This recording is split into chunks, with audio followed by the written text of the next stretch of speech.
السلام عليكم ورحمة الله وبركاته. مرحبا يا شباب فريق الاتحاد الغربي وكل المنتسبين من لاعبين وإداريين وأعضاء.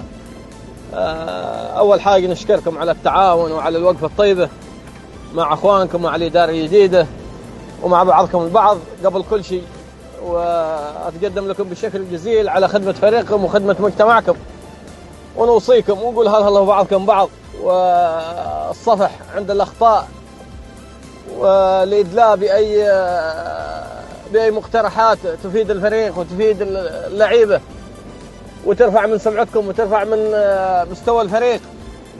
فجزاكم الله خير. نوصيكم بالتعاون ونوصيكم بالتواضع والاحترام الآخرين، ولا تنسوا أهلكم وأخوتكم القدامى في الفريق اللي لهم باع طويل، واللي أصلا الفريق قائم مثل ما يقولوا وقف على أكتافهم وعلى وقفاتهم الطيبة.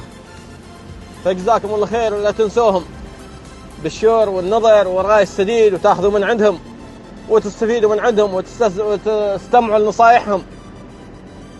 طبعا هذا كله بعد التوكل على الله سبحانه وتعالى. أسأل الله لكم التوفيق والتمس منكم المعذرة والسموحة على هذه المداخلة البسيطة، وأسأل الله التوفيق للجميع. يعطيكم العافية. حياكم الله، أخوكم عبد الله سعود.